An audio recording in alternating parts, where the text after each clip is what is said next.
Right. I think that Donald Trump is the greatest politician in American history.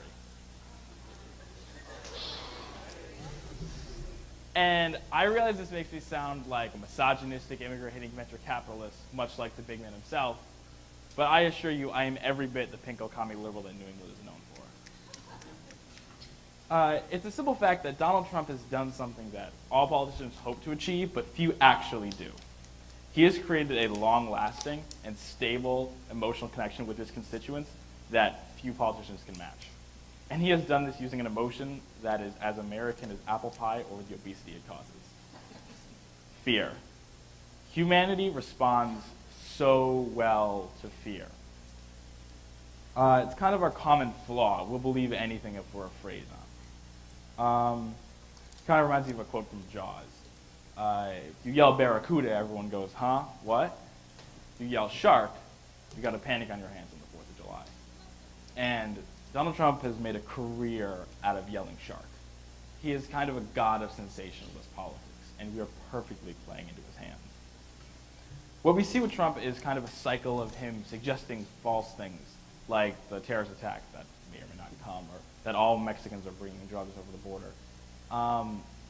And then he has brash claims of what he's going to do to stop this. And these would sound totally ridiculous coming from the mouth of a mere mortal, but to his emotionally compromised fan base, these sound not only feasible but logical. Again, this is our fatal flaw. We're all afraid, we're all scared, and then he preys on that, and he can convince us of anything. Well, I'd like to examine one of his most popular quotes. When Mexico sends its people, they aren't sending you. They're sending people who have a lot of problems, and they're bringing those problems with them. They're bringing drugs, they're bringing crime, they're rapists, and some I assume are good people. Now let me clarify. Later when he was trying to do damage control, he tried to specify that this is only about illegal immigrants. But the truth is, when he made those comments, he was talking about illegal immigrants. And not only is this kind of a reprehensible point of view, as much as we'd like to make excuses or deny it, this is a view that a lot of Americans still share. And it's especially popular among his fan base, which is interesting.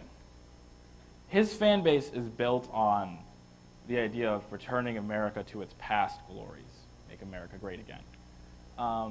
But they seem to want to undermine one of our oldest and most important traditions, that anyone can come here to this country and make something of themselves. It's what America was built on. But the truth is, this all leads back to fear. And it's really of this fear of change.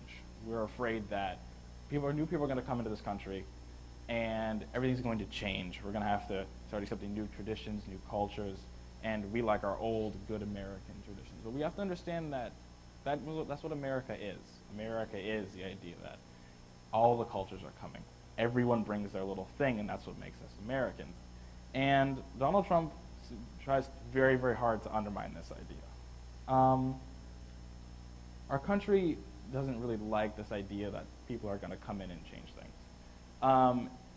It's actually something that can be referred to as NIMBY, or not in my backyard. This concept was first proposed by the great comedian George Carlin, who said, everybody wants social help, but nobody wants it near them. When he was talking about it, he specified that he was talking about rehab centers, homeless shelters, prisons, things everybody wants, but no one really wants it to be close to them. I think immigration is very similar. We all like the abstract concept that people come into this country and they can make their way in the world. But we don't really like the idea of someone coming and moving next to us and bringing their new culture and their new tradition. And again, this is what America is built on, and it's kind of reprehensible that we don't get along with that idea. And it's kind of interesting that we have this fear, and I'd like to examine why. The obvious answer is that decades of news media has painted all Muslims as terrorists and all Mexicans as drug dealers, obvious stereotypes that we know aren't true, but they're presented to us daily. And we respond really well to these images. They know exactly how to pinpoint our fear. They know exactly how to bring out the fear and the ignorance and the racism from Again, this is what Donald Trump's very, very good at. He seems to take us and say, don't worry, nothing's going to change. They're not going to take your jobs. We're going to build a wall. And this idea that he's going to keep us safe, he's going to protect us, is very, very dangerous. In fact, you could argue that racism and xenophobia has all but gotten him the nomination for president. And you can actually examine every big Trump outburst as his way of addressing fears of his predominantly white, predominantly male fan base. So when he clashes with Megyn Kelly on national television, he's saying, we don't need to worry about strong women. I can easily disregard them in a debate. They're not a threat to you.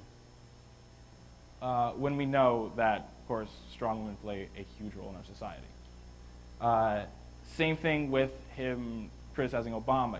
He seems to say, don't worry, you don't have to be afraid of a black president in politics. I'll take care of it. It's just me, the good old white guy. Same thing with the Chinese. When he says we're going to start winning against the Chinese, he's saying the scary Chinese aren't going to beat us. We're going to keep being number one. And his whole campaign is focused on this idea of we're going to reclaim the glory days. We're going to go back to when we were great, before, when all this bad stuff wasn't happening. We're going to make America great again. But what we have to realize is the history of this country isn't as pretty as we like to imagine. Every major minority group has suffered a major persecution in this country.